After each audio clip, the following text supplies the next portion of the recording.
વહાલાઓ, આપણને દરેકને જીવનની સફરમાં કોઈકની દોરવણીની જરૂર પડે છે.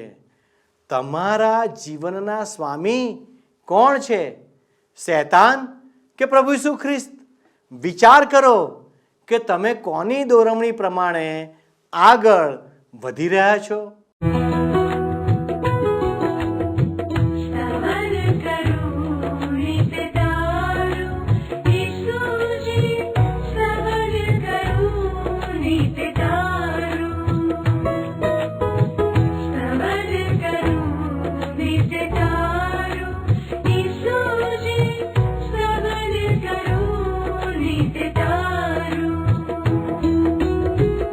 आज सवारे साध सुनी तऊ महिमा करूं प्रभु तारो, महिमा करूं प्रभु तारो, स्तवन करूं नित्य तारो.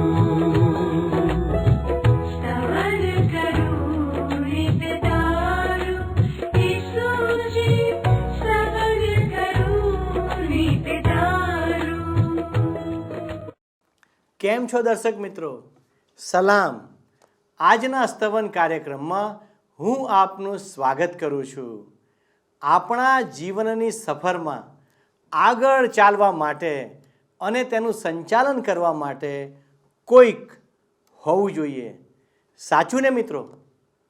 તો આપણા જીવનનું સંચાલન કોણ કરે છે? ઈશ્વરે દરેકને પોતાના માટે યોગ્ય સ્વામી કે માલિક કે સંચાલક પસંદ કરવા માટે જ્ઞાન અને વિવેક બુદ્ધિ આપી છે, જેથી આપણે યોગ્ય પસંદગી કરી શકીએ. આપણે કેવી પસંદગી કરીએ છીએ તે આપણા ફળો કે કાર્યો પર આધારિત છે. આપણે બધા સારા ફળની ઝંખના રાખીએ છીએ, પરંતુ આપણે સારા ફળ ઉપજાવતી બાબતો તરફ આગળ વધતા નથી.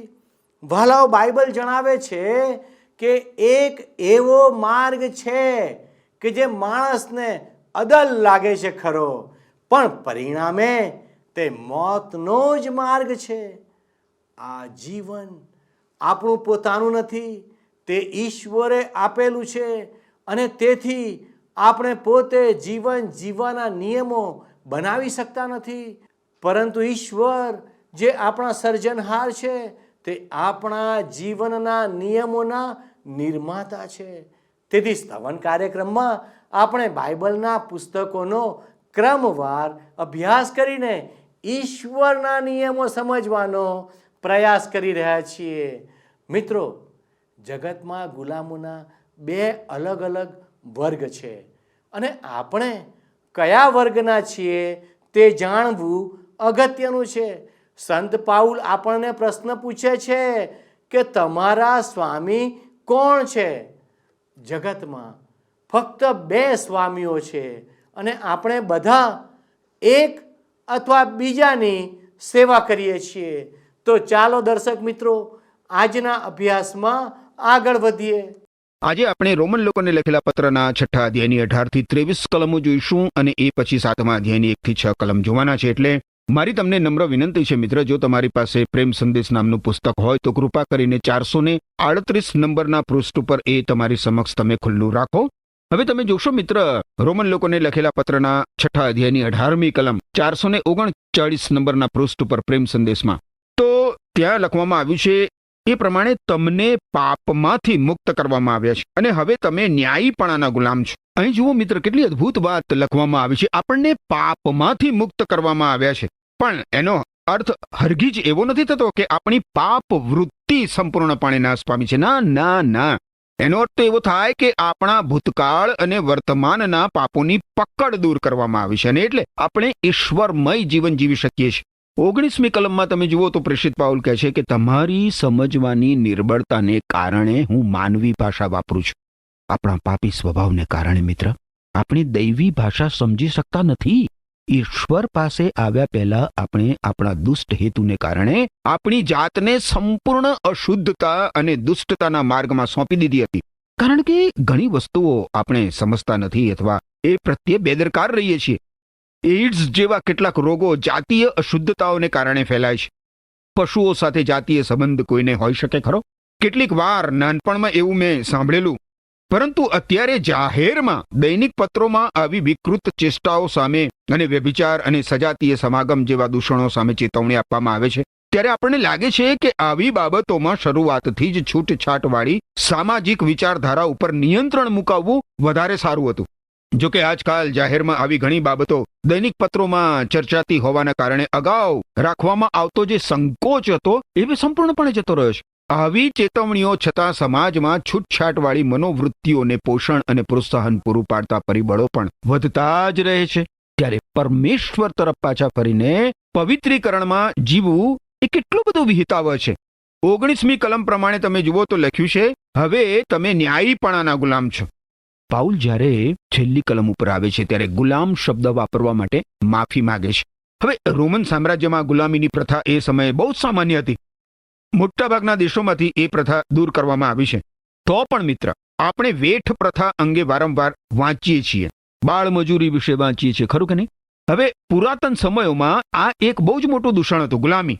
રોમ શહેરની અડધી પ્રજા ગુલામીમાં જીવતી હતી. ખરા વિશ્વાસીઓ ગુલામ હતા. ફિલેમોનના પત્રમાં આપણે આગળ જોઈશું એ પ્રમાણે સ્વતંત્રતા એ બહુ જ કિંમતી વસ્તુ હતી અને એ મેળવવી મુશ્કેલ હતી. એટલે પાઉલ એવી જ ઉપમા વાપરે છે અને એને માનવીય ભાષા એ કહે છે. એ સમયમાં લોકો ગુલામીની જે કઠિનાઈ હતી એ બિલકુલ બરાબર સમજતા હતા અને એટલે પ્રેષિત પાઉલ એ ભાષા વાપરે છે. પાઉલ કહે છે કે તમે અગાઉ દુષ્ટતા અને અશુદ્ધતાના ગુલામો હતા.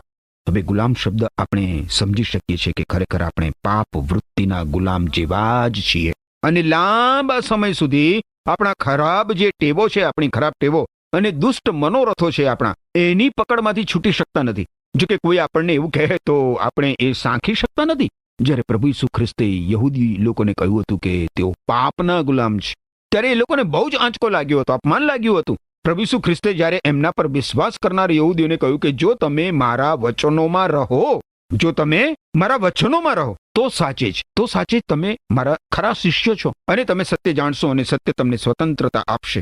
ત્યારે એ લોકોએ એવો જવાબ આપ્યો હતો કે અમે તો અબ્રાહામના સંતાન છીએ અને અમે કદી કોઈની ગુલામીમાં હતા જ નહીં, અને તમે અમને એવું શા માટે કહો છો કે તમે સ્વતંત્ર થશો? ત્યારે પ્રભુ ઈસુ ખ્રિસ્તે એ લોકોને કહ્યું હતું કે હું તમને ખચિત કહું છું કે જે કોઈ પાપ કરે છે તે પાપનો ગુલામ છે. યોહાન અનુસાર શુભ સંદેશ 8મો અધ્યાય 31 થી 34 કલમ. આજે મિત્ર, આપણે આમ સમાજમાં જોઈએ તો તમામ સ્તરે આપણી ભયાનક અવદશા ડોકાઈ છે. 4-5 તમે જુઓ સમાજમાં કૌભાંડો છવાયેલા છે, કારણ કે માણસો પાપના ગુલામ છે. ખરી સ્વતંત્રતા તો ભાઈ એમાંથી મેળવવાની છે, પાપની ગુલામીમાંથી. જે યુવાનો આજે પ્રસ્થાપિત નિયમોની વિરુદ્ધ બંડ ઉઠાવીને નશીલી દવાઓ અને દારૂના સકંજામાં ફસાયેલા છે, એ લોકો પોતાનો સર્વનાશ નોતરે છે. કદાચ તમે એક બદીમાંથી છૂટી જાઓ, પરંતુ જો તમે પ્રભુ ઈસુ ખ્રિસ્ત પાસે નહીં આવો ને, તો શેકાવાના વાસણમાંથી છૂટીને સળગતા અગ્નિની ભઠ્ઠીમાં તમે આવી પડવાના ભયમાં જીવો છો. કેટલાક છૂટછાટવાળા શિક્ષણના પ્રચાર તેમજ પ્રચાર માધ્યમો પરના બીભત્સ કાર્યક્રમોએ આપણી સંસ્કૃતિને, આપણા યુગને દાવાળ નળમાં ફેરવી નાખ્યો છે. ટીવી જુઓ, જરા ટીવી જુઓ, શું કહે છે? આ તમે તો જુઓ જ છો, શું આવે છે ટીવીમાં? એ જ બાબતો, એવા જ કાર્યક્રમો, બીભત્સ કાર્યક્રમો જે આપણી સંસ્કૃતિને, આપણા યુગને દાવાળ નળમાં ફેરવી નાખે છે. પ્રભુ ઈસુ ખ્રિસ્ત કહે છે કે જ્યારે તમે પાપ કરો છો ત્યારે તમે પાપના ગુલામ છો. હવે મિત્ર, આગળ રોમન લોકોને લખેલા પત્રના 6 અધ્યાયની 20મી કલમ જુઓ. શું કહે છે અહીંયા પ્રેષિત પાઉલ? તમે પાપના ગુલામ હતા ત્યારે ન્યાયપણાથી સ્વતંત્ર હતા. અર્થાત તમે પરમેશ્વર સાથેનો તમારો સંબંધ તોડી નાખ્યો હતો. પરમેશ્વરથી સ્વતંત્ર થઈને તમે પાપના ગુલામ બન્યા હતા, પાપના ગુલામ. અને આગળ વધીને 21મી કલમમાં પ્રેષિત પાઉલ આ લોકોને પૂછે છે, જે બાબતો કરવાની તમને શરમ આવે છે એ કરવાથી તમને શો લાભ હતો? જે બાબતો કરવાથી તમને શરમ આવે છે એ બાબતો કરવાથી તમને કયો લાભ થયો? જ્યારે આપણે મિત્ર સંતોની, સજ્જનોની સંગતમાં આવીએ છીએ ત્યારે આપોઆપ આપણને અમુક બાબતો કરવાનો ક્ષોભ થાય છે, સંકોચ થાય છે. આપણો સૌનો એ અનુભવ હશે જ કે આપણે પવિત્ર વાતાવરણમાં હોઈએ ત્યારે અમુક બાબતો, બીડી સિગારેટ પીવી, એવી બધી બાબતો, દારૂ પીવું વગેરે બાબતોનો સંકોચ આપણે અનુભવીએ છીએ. એક પ્રચલિત કહેવત છે, જેણે મૂકી લાજ તેને નાનું સરખું રાજ. જેણે મૂકી લાજ તેને નાનું સરખું રાજ, એટલે કે આપણે પરમેશ્વરથી સ્થાપિત નિયમો અને સંસ્કારોનો સંકોચ છોડીને સ્વતંત્ર થઈએ એટલે આપણને મન ફાવે એમ વર્તવાની છૂટ મળી જાય છે. અને ધીરે ધીરે આ પ્રકારની સ્વતંત્રતા આપણને સર્વનાશના માર્ગમાં લઈ જાય છે. પરંતુ જ્યારે આપણે ઈસુ ખ્રિસ્તમાં આવીએ છીએ, ઈસુ ખ્રિસ્ત સાથે આપણે મેળ મિલાપ પામીએ છીએ, પ્રભુ ઈસુ ખ્રિસ્તની સાથે આપણે જોડાઈએ છીએ, ત્યારે આપણે પ્રભુ ઈસુ ખ્રિસ્તના સેવકો બનીએ છીએ. અને જે ખોટી સ્વતંત્રતા છે, એટલે કે પાપની ગુલામી, એમાંથી છૂટી જઈએ છીએ. ખોટી સ્વતંત્રતાનું પરિણામ તો સર્વનાશ છે મિત્ર, મૃત્યુ છે. એ બધી જે બાબતો છે, એ બધી બાબતો કરવાથી આપણને કોઈ લાભ મળે છે ખરો?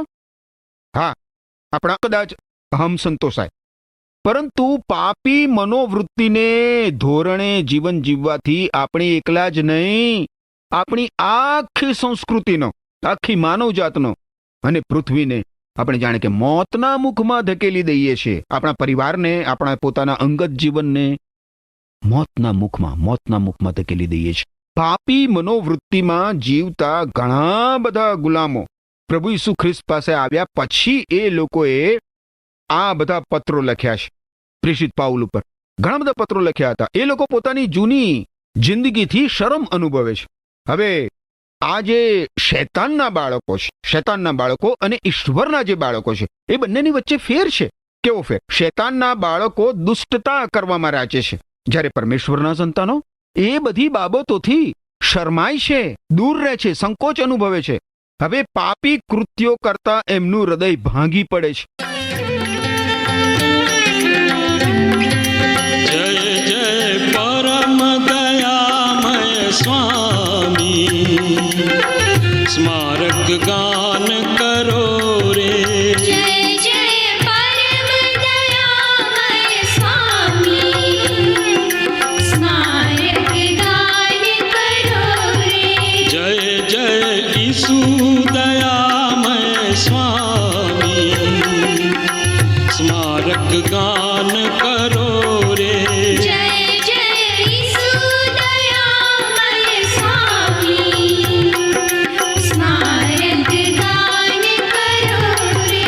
जय जय परम दयामय स्वामी, स्मारक गान करो रे. હવે આગળ તમે 22મી કલમ જુઓ તો એના અંત ભાગમાં પ્રેષિત પાઉલ લખે છે કે તમે ઈશ્વરના ગુલામ બન્યા છો. તમે હવે ઈશ્વરના ગુલામ બન્યા છો, એમ તમારું જીવન પ્રભુને સંપૂર્ણપણે સોંપાયેલું છે અને પરિણામે તમને સાર્વકાલિક જીવન મળે છે. હવે આ દુનિયામાં મિત્ર કોઈ પણ માણસ તદ્દન નિષ્પક્ષપાતી હોઈ શકતો નથી. આ કે પછી પેલી વિચારસરણી એ અપનાવે જ છે પોતાના જીવનમાં. તમે કાં તો મિત્ર પ્રભુ ઈસુ ખ્રિસ્ત પર વિશ્વાસ કરીને ઈશ્વરના માર્ગમાં વળો છો, અથવા તો જગતનો અને શૈતાનનો માર્ગ ગ્રહણ કરો છો. શૈતાનના માર્ગના અને ઈશ્વરના માર્ગના સિક્કા અલગ અલગ છે મિત્ર. શૈતાનનો માર્ગ એના સિક્કા વડે આપણને સર્વનાશનો પગાર આપે છે, સર્વનાશનો પગાર. જ્યારે ઈશ્વરનો જે સિક્કો છે એ આપણને અનંતકાલિક જીવનનો પગાર આપે છે. તમે શૈતાનની નોકરીએ રહ્યા છો કે પછી ઈશ્વરની નોકરીએ રહ્યા છો? વિચાર કરજો જરા મારા પ્રશ્ન ઉપર. ધ્યાનથી સાંભળો આ પ્રશ્ન. તમે શૈતાનની નોકરીમાં રહ્યા છો કે ઈશ્વરની નોકરીમાં રહ્યા છો? ઈસુ ખ્રિસ્ત ઉપર વિશ્વાસ કરવાથી આપણે ઈશ્વરના ગુલામ બની જઈએ છીએ મિત્ર. પ્રભુ ઈસુ ખ્રિસ્ત પરના વિશ્વાસ વડે દુષ્કર્મોના બંધનોમાંથી, આપણા પાપોની શિક્ષામાંથી આપણો ઉદ્ધાર થાય છે. અને એટલા માટે આપણે વિશ્વાસ વડે જીવન જીવવાનું છે. તમે જેમ એકલ પંડે મેળવી શકતા નથી તમારો ઉદ્ધાર, દુષ્કર્મોના બંધનોમાંથી, પાપોની શિક્ષામાંથી માફી મેળવી શકતા નથી, એવી જ રીતે મિત્ર, એવી જ રીતે એકલ પંડે ઈશ્વરના માર્ગમાં આપણે જીવી શકતા નથી. એ માટે તો પ્રભુ ઈસુ ખ્રિસ્તમાં રહીને આપણે સતત પવિત્ર આત્માના સામર્થ્ય ઉપર આધાર રાખવો હોય છે. એ જ આધાર, આપણો એકમાત્ર આધાર પવિત્ર આત્મા, એનું સામર્થ્ય. હવે મિત્ર, આપણે પ્રેષિત પાઉલ સાથે 7મા અધ્યાયમાં પ્રવેશવાના છીએ. 6ઠા અધ્યાયમાં આપણે સ્થાનીય શુદ્ધિકરણ અને વ્યવહારુ શુદ્ધિકરણ જોઈ ગયા. હવે આપણે અહીં શક્તિવિહીન શુદ્ધિકરણ વિશે શીખીશું. અહીં આપણે પહેલી બાબત ઉદ્ધાર પામેલા આત્માની બેડીઓ વિશે જોવાના છીએ અને બીજી બાબત ઉદ્ધાર પામેલા આત્માના સંઘર્ષો વિશે જોવાના છે. વિશ્વાસી વ્યક્તિના જીવનમાં નિયમ શુદ્ધિકરણ લાવી શકતો નથી મિત્ર, એ વાત બરાબર તમે સમજી લો. પરંતુ એના પગમાં તો એ બેડીઓ ઘાલે છે. ઉપરાંત વિશ્વાસી નવા સ્વભાવ ઉપર આધાર રાખીને પોતે પોતાનું શુદ્ધિકરણ લાવી શકતો નથી. માત્ર આપણે મનથી એવું કહીએ કે આપણે ઈસુ ખ્રિસ્તને ખાતર જીવન જીવવું છે, એનાથી કશો ફાયદો થાય? કશો જ ફાયદો ના થાય. પરંતુ આપણે તો જીવતા ઈસુ ખ્રિસ્ત સાથે આપણને જોડી દેવા જોઈએ, તો જ મિત્ર આપણે પવિત્ર જીવન જીવી શકીએ. હવે 7મો અધ્યાય ઘણો બધો અગત્યનો છે મિત્ર, બહુ જ અગત્યનો છે. જ્યારે રોમનોના પત્ર ઉપર કોઈ પુસ્તક લખાય છે અને પછી હું એ વાંચું છું, ત્યારે પ્રથમ જે 7મો અધ્યાય છે એની હું ટિપ્પણી ખાસ જોઉં છું મિત્ર, અને એના ઉપરથી હું આખા પુસ્તકના લખાણનું મૂલ્ય જે છે એનો નિર્ણય લઉં છું. જો કોઈ વાંચક રોમન લોકોને લખેલા પત્રમાં પ્રેષિત પાઉલના તર્કને બુદ્ધિગમ્ય કહે નહીં, તો 100માંથી 1 એવો વાચક કદાચ પ્રેષિત પાઉલના વિચારને સમજી શકે નહીં એવું કહેવાય. રોમન લોકોને લખેલા પત્રના 7મા અધ્યાયમાં આ બહુ જ સમર્થક એવું નિવેદન છે. અત્યારે ઘણા વર્ષોનો અનુભવ પછી હું એમ કહી શકું મિત્ર કે જો કોઈ માણસ રોમન લોકોને લખેલા પત્રનો 7મો અધ્યાય વાંચવા પ્રેરી શકે, તો એ 7મા અધ્યાયની સાથે 8મો અધ્યાય વાંચવા પણ પ્રેરશે. કારણ કે 7મો અને 8મો અધ્યાય બંનેની સાથે પુષ્કળ પ્રમાણમાં સંલગ્ન છે. પરંતુ આપણે ઉતાવળે 7મો અધ્યાય વાંચીને 8મા અધ્યાયમાં પ્રવેશવાનું નથી, કારણ કે તો આપણે ઘણું બધું ગુમાવી દઈએ. એ વાતમાં મને એક કાવ્ય યાદ આવે છે. ઉપર સ્વર્ગમાં સંતો સાથે પ્રેમમાં રહેવાનો કેવો મહિમા, પણ અહીં નીચે હું ઓળખું તે સંતોની સાથે રહેવું, એ છે બીજી અજબ વાર્તા. ઉદ્ધાર પામેલા આત્માના આ સંઘર્ષમાં વિશ્વાસી વ્યક્તિ આગળ વધીને કોઈક તણખલું પકડી લે છે મિત્ર.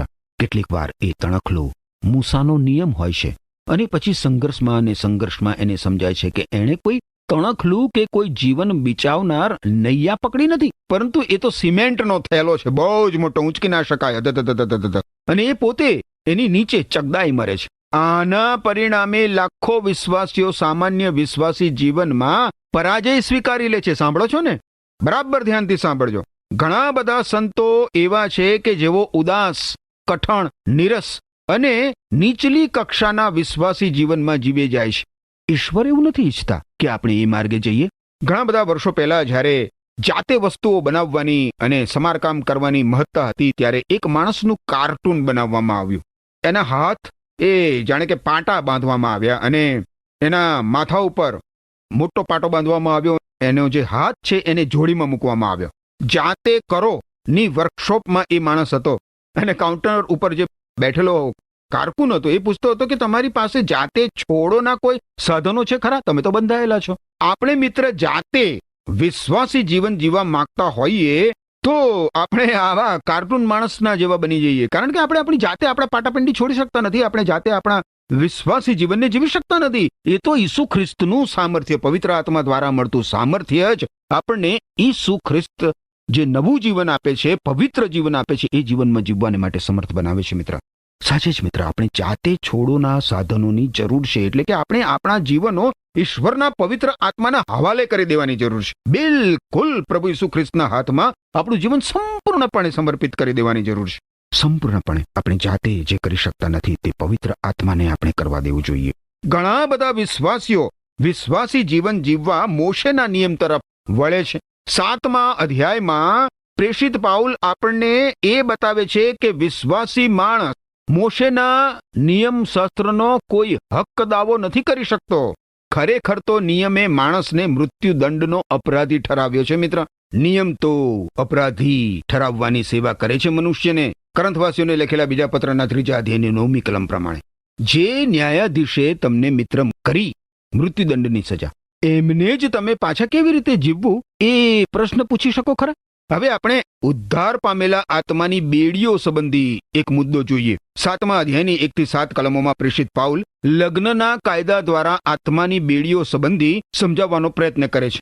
પહેલી કલમમાં એ કહે છે, 7મા અધ્યાયની રોમન લોકોને લખેલો પત્ર 7મો અધ્યાય પહેલી કલમ, ભાઈઓ તમને કાયદાનું જ્ઞાન તો છે, ના બદલે મૂળમાં શું તમે જાણતા નથી? એવો વાક્ય પ્રયોગ પ્રેષિત પાઉલે કરેલો છે. પાઉલના લખાણમાં આવી અભિવ્યક્તિ વારંવાર આવે છે મિત્ર. જ્યારે પ્રેષિત પાઉલ આ શબ્દ વાપરે છે ત્યારે આપણને થાય કે કદાચ ભાઈઓને કાયદાનું જ્ઞાન નહીં હોય. તમને કાયદાનું જ્ઞાન છે, એ શબ્દો દ્વારા પ્રેષિત પાઉલ કદાચ એમ કહેવા માંગે છે કે કાયદાનું જ્ઞાન હોવા છતાં પણ તમે એ પૂરેપૂરો સમજતા નથી.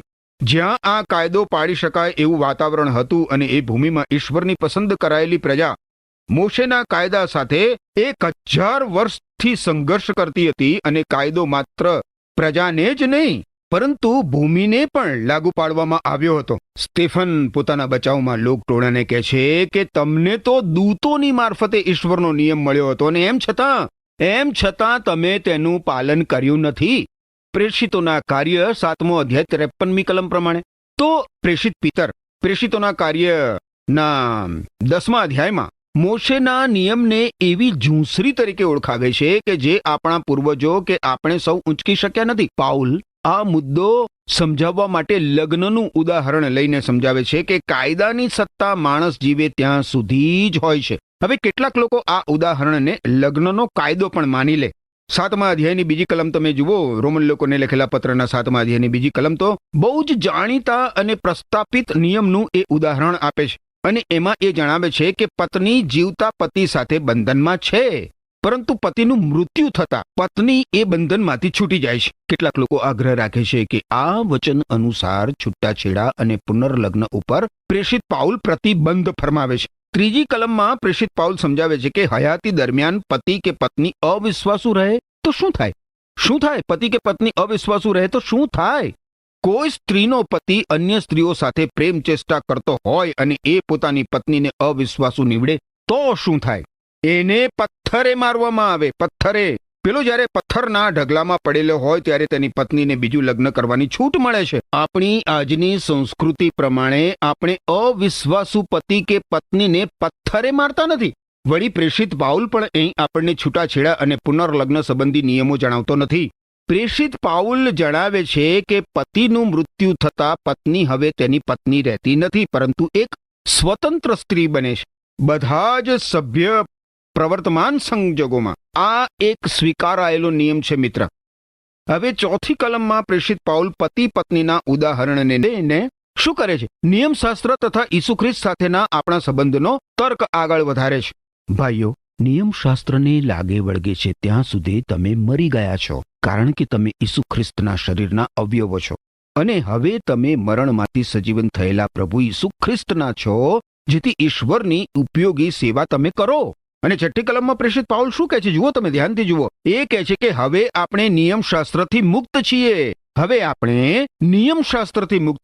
પ્રભુ ઈસુ ખ્રિસ્ત આપણા માટે મૃત્યુદંડ ભોગવે છે. એમણે ભોગવ્યો છે અને પ્રભુ ઈસુ ખ્રિસ્તની આપણે સૌ પ્રભુ ઈસુ ખ્રિસ્તની સાથે આપણે બધા જ નિયમશાસ્ત્ર માટે મરી ગયા છીએ અને હવે પ્રભુ ઈસુ ખ્રિસ્તની સાથે આપણી પતિ પત્નીના સંબંધમાં જાણે કે આપણે જોડાયા છીએ.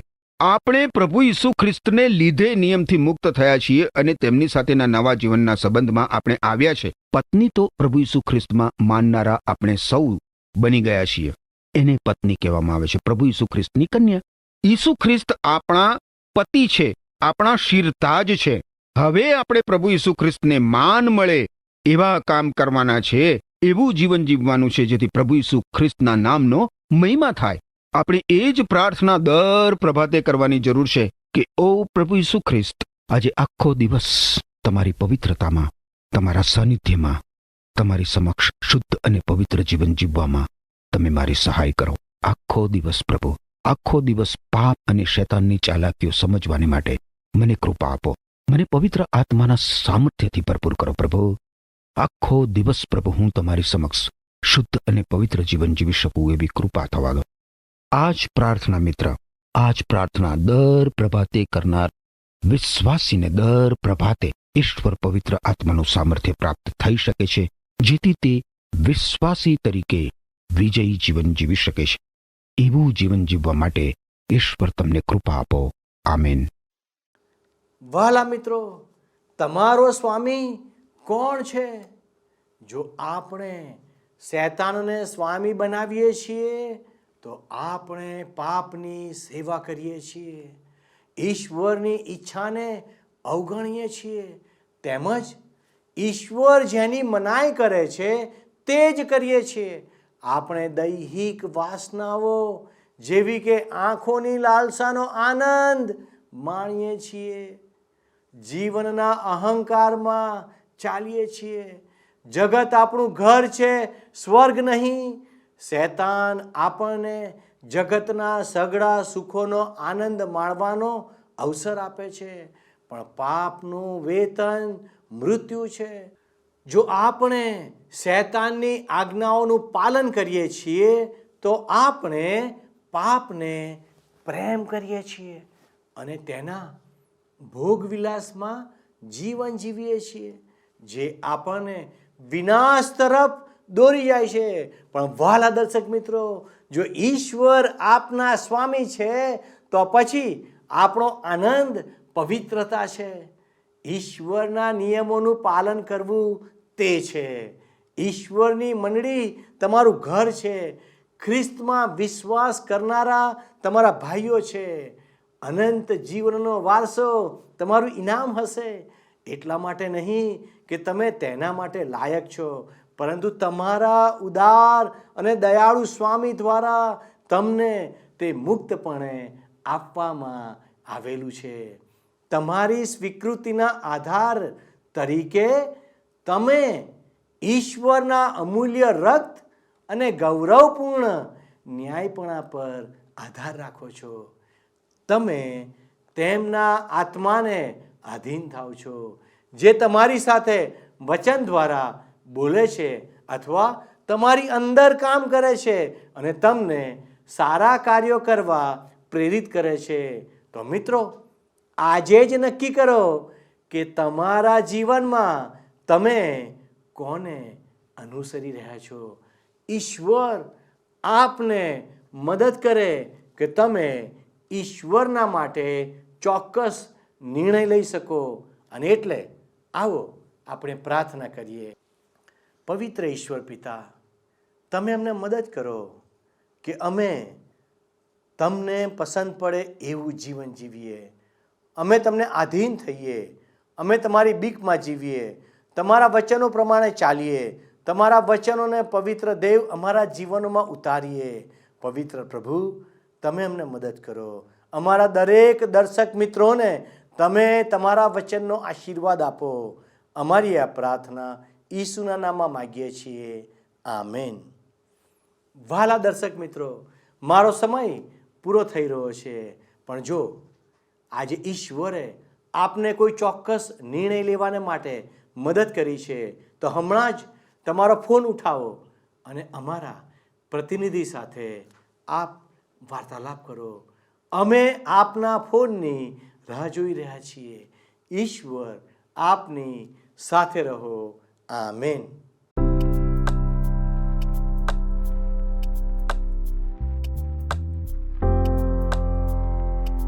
મિત્રો, ગત પ્રશ્નોનો જવાબ છે નવો સ્વભાવ.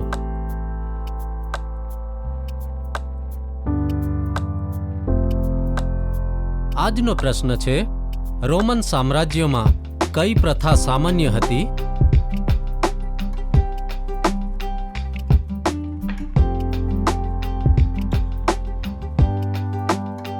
જવાબ આપેલ સ્ક્રીન પર દર્શાવેલ વોટ્સએપ નંબર પર આપવાનો રહેશે. કાર્યક્રમ દરમિયાન પૂછેલા પ્રશ્નોનો સાચો જવાબ આપનાર વિજેતાઓના નામ દર મહિનાના પ્રથમ સોમવારે જાહેર કરવામાં આવશે.